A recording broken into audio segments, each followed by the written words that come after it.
one thing I always say is some people send their newsletters once a month, some people send them once a week, but your audience aren't going to be sitting there waiting for it, I wouldn't have thought. So just talk to them when you've got something to say, because you don't want to disengage them. You don't want to bore them.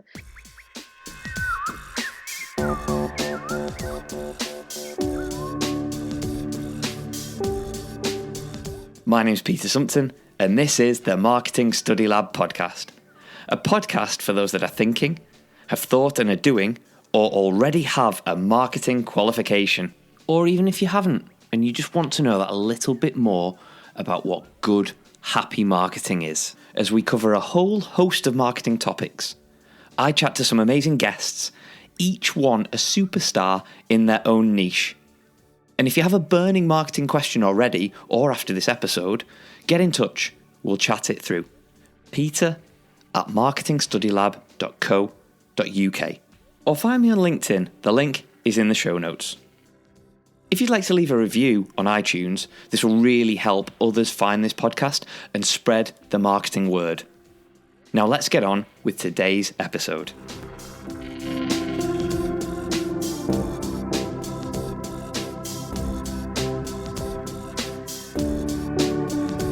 For those who are joining us for the first time, welcome. And for those that are regulars, it's time to put down the turkey and let's get back to business, as it's regular programming from here on in. This episode is particularly special for two reasons. One, it's the start of a new year, and what could be more wondrous than that? And an episode of Marketing Study Lab, obviously. And number two, it's also somebody's birthday. Well, tomorrow it will be. Yep. It's our guest this week, Catherine Gladwyn's birthday tomorrow. What a present to be on the Marketing Study Lab podcast. Who could ask for more? I haven't got you a card, so again, soz about that. But who is this birthday girl? Catherine is an efficient, self-motivated, proactive, dependable VA, virtual assistant, who specialises in Mailchimp, WordPress, and social media management under her own brand, Delegate VA. So, what better way to kick off this little natter than to ask, Catherine, have you ever been on TV? Yes. Oh, you have? Okay. I have. What? How? Why? I was on Deal or No Deal. Okay. About 11 years ago now, I sent in 40 application forms because I was determined to be on there. It was one at the time. It was one of the easiest game shows because you don't have to answer any questions other than what box number do you want. That'd be some people would struggle with that though. Yeah, I think so. So it suited me. So I was determined to get on there. So I sent 40 applications and eventually had an audition. Yeah, an audition. What did you do in the audition? You had to do a piece to camera and just tell them about yourself. I remember giggling a lot, I think, through nerves and getting very excited by it all that I'd got that far. Okay, well, biggest question of the day then. Yeah. Did you get to be the main contestant? Yes, everybody does. Oh, right, cool. Didn't know that. And how much did you win? I'll tell you at the end. Oh, boo. Okay, well, people will have to listen till the end then. I'll fast forward it, but please don't do that because this will be really engaging and everything. Well, that's enough of that opening statement, and let's just skip to the end. How much did you win? I'm not telling you yet. Okay, all right then. Tell us your story then. What's been the formula that's brought you to this stage in your career as the owner of Delegate VA? Yeah, Delegate VA. So I'm a virtual assistant, and I've always been a PA and an admin manager. In marketing and media departments primarily. And I got ill a few years ago, which meant that working full time was extremely hard and I don't cope with stress because of my illness. So working in a busy office environment wasn't good. I didn't want to give up work. I wanted to continue doing what I do and what I'm good at and what I enjoy. And so in 2016, I think it was, I may change that date depending on the audience, but in 2016, I started my own business as a virtual assistant and now have a lovely portfolio of clients and do this full time. That's cool. Excellent. So I take it you enjoy what you do then, unless you wouldn't do it. Absolutely love it. Every day is is a bonus. It's absolutely fantastic. I can manage my time, I can manage my health, and pick the clients that I want to work with, and likewise they pick me. So yeah, it is fantastic. So before we get on to our main topic, which is more emailing and Mailchimp and automation systems, if you like, I suppose we've got to talk about the most important thing, and that is your book, How to Be a Virtual Assistant. Yeah. What was the thought behind producing a book on this particular topic? Well, like I've alluded to in the first question, my life has changed considerably. I can manage my time, I can manage my health. I am so happy. I don't get those Sunday night blues anymore. Yeah, of course I get stresses and day-to-day problems. I worry about my daughter, I worry about the house, and all things like that everybody gets. But I no longer have that stress at work. And with the economy the way that it is at the moment for the UK, no job is for life anymore, and there's so many redundancies happening. I want to show others that you too can start and run your own successful business. So my book is just that. It helps other men and women start and run their own virtual assistant business. And by virtual assistant, it doesn't just mean admin. You can do marketing virtually, you can do PR, you can do anything virtually other than hairdressing and plumbing. Fair enough. And if somebody wanted to purchase that book or see the fantastic reviews that it's getting, where would they go? It's on Amazon under my name, Catherine Gladwyn. There we go. Thank you. Superb. So as a VA virtual assistant, you specialise in a whole host of things, but amongst those things is Mailchimp. Absolutely. So can you briefly explain what this is and why do people need help with this? Okay, so before we go any further, just to let you know that Mailchimp is GDPR compliant.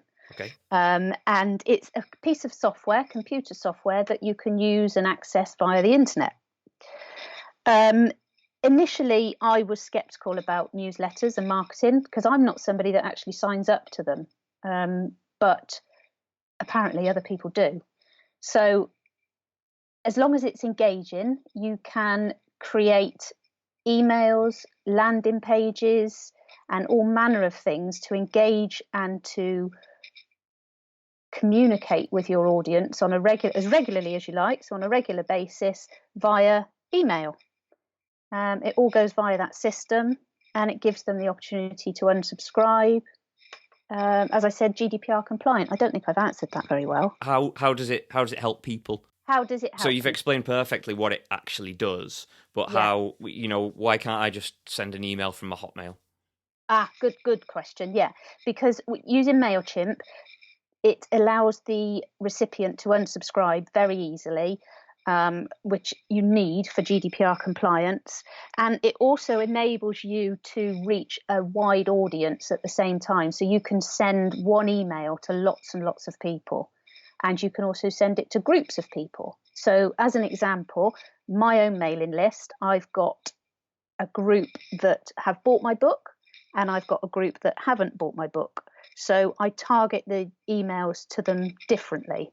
So I'm not going to send look, you can get a £5 off my book token to people that have already bought it, because that's not going to keep them on my mailing list. Sure, that makes sense. So emails, as we know, they're here, there and everywhere. Some more frustrating than others to try and get rid of, and I'm pretty sure some of them are still not GDPR compliant by the amount I get about a whole host of rubbishness. What part do they have to play in a marketing strategy? They enable you to, it's another part of your marketing strategy. Okay. So they enable you to really share what's relevant to your audience, and you'll get into a large amount of people, depending on the size of your mailing list, but you'll get into a large amount of people in one go. With social media, for example, it's a little bit hit and miss sometimes whether you're hitting your target audience. But if somebody has actually voluntarily signed up to your mailing list, they want to know about you and your products. So it's a bit more focused, and you're hitting the right people. You're not just shouting to a crowded room and hoping that there's somebody there that's interested in what you're saying. And I think that's the thing that almost put people off, and people hide behind this GDPR thing, in that, you know, it was, mailing lists not very good anymore because of this GDPR, but that's not the case. It just means your target audience and you haven't been targeted enough, to be perfectly honest. Yeah, absolutely. And with GDPR, there was this massive rush. People were taking people off of their mailing lists and making them resubscribe. But if they'd already subscribed, just keep them on there. They as long as they've got the option to unsubscribe and you're not taking email addresses from here, there, and everywhere without the owner's permission, then you're fine. Just go for it. Yeah. So you touched on one point there, right in the middle of what you were saying, and that's about building a mailing list, depending on the size of your mailing list and groups and what you can do with it. But I know that at the very start, at least, mailing lists can be tricky. What are some of the best ways to increase valid contacts within a mailing list? Yes. So what I do to build my mailing list is think about my ideal client's pain points. So my ideal client in my VA mentoring business are potential VAs, and they want to know how to find clients. They want to know how to use social media. They want to know how to set up a mailing list. So I talk about those pain points, those issues, and resolve them for them or lead them to a resolution. It's very important. The subject line of your newsletter is very important, because that then is going to be where the recipient makes the decision whether to open it or just delete it straight away. Okay, cool. So if I've got a really small database of people, have you got any tips for growing that? Would it be? It'd be a lead magnet. So recently, as I said, that one of the pain points for one of my audiences is social media, how to build their social media posts and reputation. So over the last 2 weeks, I've been promoting that I'm going to send out 7 social media post ideas, not just ideas, but why you need to post these things as well. And I've been promoting that over the last 2 weeks over social media and to my current newsletter recipients to get them to sign up to receive these 7 ideas, but making it clear when they sign up that when they sign up, they'll be added to my mailing list as well, but they can unsubscribe at any time. So that hooked in another, I think it was 42 in the end, another 42 people, which is not bad, because I'm still a relatively small business for the book and that audience. So that's 42 more than I had before I did it. And the thing that I gave them was just 2 A4 pages with tips on. So it didn't take much of my time. I've built my mailing list. Yeah. What do we do now? Okay, talk to them. Share things with them, but make it engaging. So as I said earlier, your subject lines really need to grab their attention so that they decide to open the mail as opposed to just delete it there and then.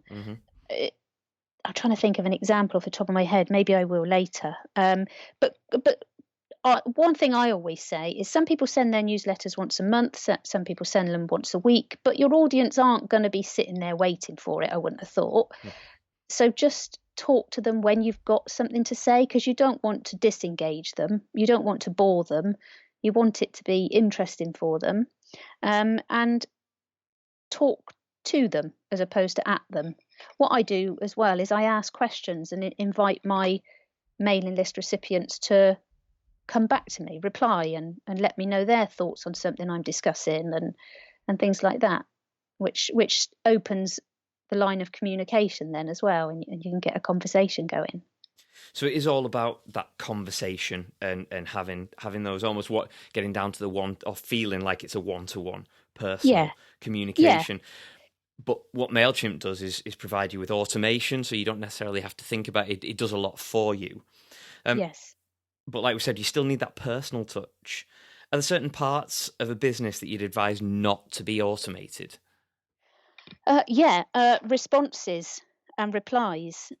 So I talked today on social media about replying to posts and messages, and And a lot of people don't. A lot of people maybe ask a question, they get a comment on something, and they don't reply to it. I reply to everything. I reply even to the negative comments if I get them, and the trolls if I get them. I even reply to spam bots if I'm bored. But yeah, it's to don't do automatic replies. I think people can see through those. They don't want that at the moment. It's part of that know, like, and trust, isn't it? Mm-hmm. And people aren't going to necessarily know, like, and trust you quickly if they've been talking to an automated machine for a while. Yeah, absolutely. And I suppose particularly within your industry and your business, people want that personal touch. Yes, absolutely. Because they don't get to see me. They don't get to. I'm virtual all the time. So yeah, they need to get to know me in another way. So I suppose once you've interacted with them via the automated e-shot or email or string of emails, you're like, it is that personalization, particularly because it is so it's virtual that you do. Absolutely, yeah. And with my virtual assistant mailing list, the people that are interested in becoming virtual assistants, when I do reply, I reply to every email, and when I do reply, they'll often reply with a, "Oh my God, I can't believe you replied." Yeah, because I did. But that says a lot, doesn't it? You know, that people are used to somebody not replying, or it going through to someone else is controlling their mailing list, and business owners don't get to see the replies sometimes. So. And I suppose from a VA's point of view, or even that virtual interaction, you can build up this persona online, or this perception that you're maybe bigger than you are, or whatever you want to be, and breaking down that wall for somebody can be so, wow, they, like you said, they responded, that's amazing. Where to you, it's, well, yeah, it's just me. Yeah, and I think people like that. I know I like that. Right, the big elephant in the room. We've spoken about it little bits here, there, and everywhere. I know what you're going to say. Yeah, I bet you do. And I haven't really spoken about it on this podcast just because it's a whole load of nonsense. But I'd be interested just to get your take on it. The before, the now, and the after of GDPR, its effects, if any. Yeah. Go on. Well, give it your best am shot. I allowed to swear? Well, yeah, But, we're 10 minutes in, so yeah. I think I don't know. I think it's utter nonsense. I really do. I think it made a few people a lot of money as they did a lot of scaremongering. A lot of businesses did a lot of scaremongering. I think a lot of people wasted a lot of time and money in their business trying to become GDPR compliant. I've paid my registration fee to the ICO, Independent Commissioner's Office, which was £35. And I even asked them publicly on Twitter why I have to pay this, and even they didn't have a clue. I think their response was something like, "So that we can prosecute those who don't." Well, brilliant. Yeah, so brilliant. Yeah, thank you. So yeah, I think I used the hashtag entrapment. I don't understand why I'm using it. I'm not the best person to ask because my tone of voice has probably completely changed. I don't understand what all the nonsense was about. I really don't. I think it's absolutely right that people should be able to unsubscribe from emails, and people shouldn't be able to just pick people's email addresses out of anywhere and bombard them with endless nonsense emails. But has anything changed? I don't think I'm getting any less. I don't think, and I can still unsubscribe. I can still reply to somebody and say, remove me from your emailing list immediately. I used to quote the Data Protection Act. Now I just quote GDPR. Like I said, I think a lot of people made a lot of money out of it at the time. So yeah, I agree with you. It was interesting. I'm sure I've mentioned this on a previous podcast, but I had somebody phone me up, and it was for a big exhibition. And I just said, no, we're not interested in exhibitions. For me personally, I think we can target more effectively and more efficiently using digital channels. So we're not exhibiting. There's a time and place for exhibitions, but not this time. I said, really, that's so interesting because we've had really good uptake since GDPR because they find that that's how they can increase the database and get in touch with people being at this exhibition. And I just said, oh, that's fine. I'm not interested. See you later. And then I got off the phone and I thought, hang on. That means that people have to go, regardless of whether I'm there or not, people have to go to the exhibition. They have to sign up to say, yes, I can get in touch with you. Yeah. What difference does GDPR make for your exhibition from that point of view? Yeah. Wow. Talk about...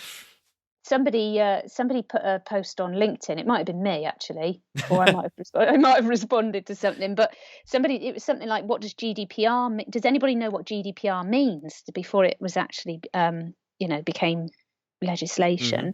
And I replied, "Yes, it means that you've got to have your shredder behind locked doors." And somebody came on and believed me.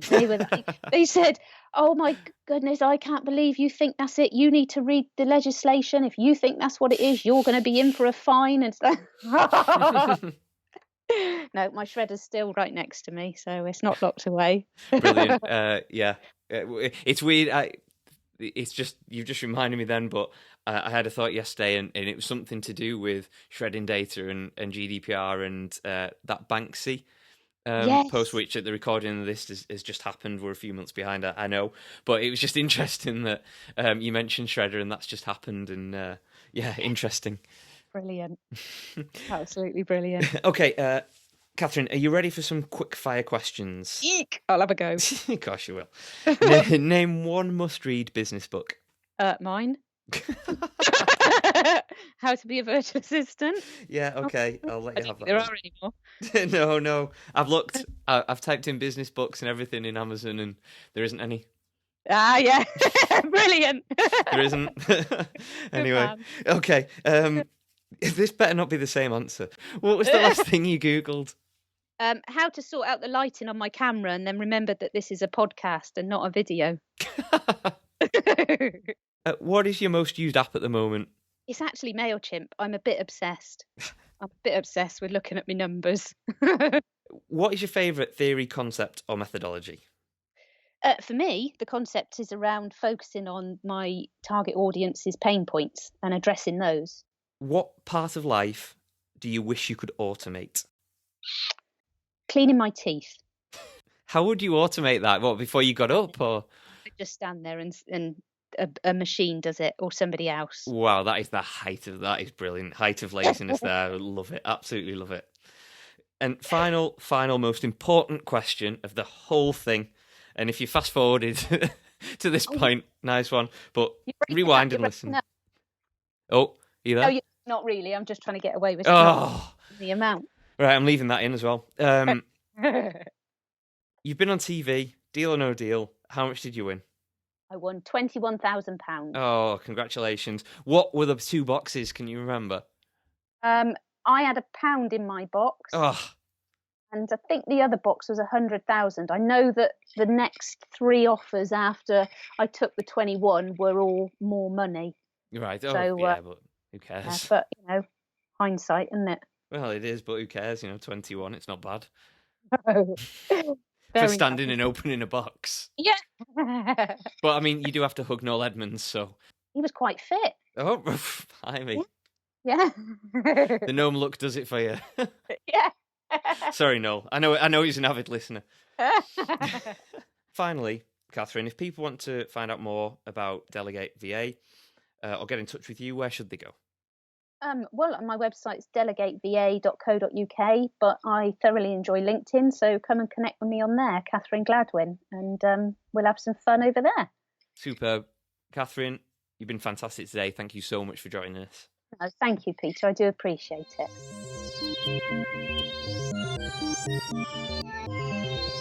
Thanks once again, Catherine. It was a real pleasure talking to you about all things mailing listy and Mailchimpy and Deal or No Dealy. So what can we take away from it? When building any type of mailing list, to engage with your audience, you need to focus on not just your ideal client and their needs and wants, but also their pain points. What are you helping them with? What are you helping them with to make their life easier and more manageable? Once you've discovered this, you can lead them on a journey to the resolution of those pain points, usually via your emails.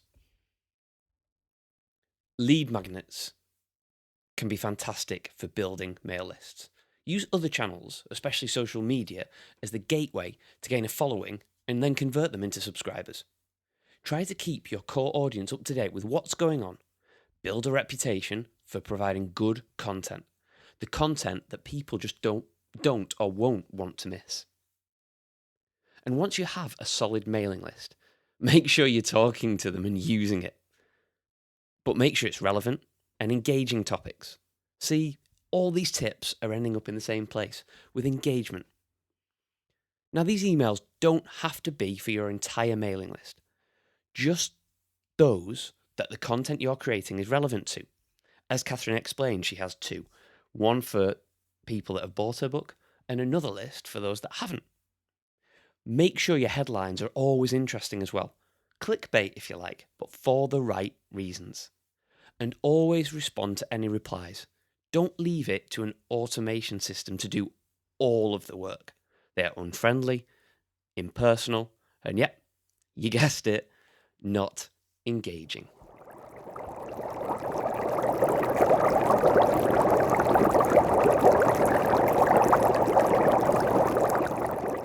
And finally, I'd just like to reiterate and mention again that over the course of this year, I'd like to start to introduce you to a whole host of new and old theories, concepts, acronyms, some tips on where to find the best information on marketing, but also to help your studies a little, to help you with those little bits and golden nuggets that you might find difficult to maybe understand or even find. So let's kick things off with reminding you to join the Marketing Study Lab Facebook group. It's in its infancy, but I intend to create a group that is engaging and informative. So hop over to Facebook and join in. I will promise you I'll do my best to keep it fun and engaging.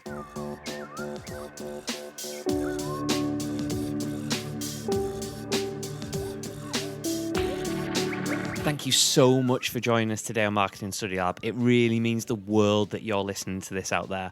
And hopefully I've provided you some value. If you're looking to know more about what Marketing Study Lab does and is about, go to marketingstudylab.co.uk or get in touch with me personally, LinkedIn, Facebook, Twitter, or feel free to email me at peter@marketingstudylab.co.uk. Happy marketing.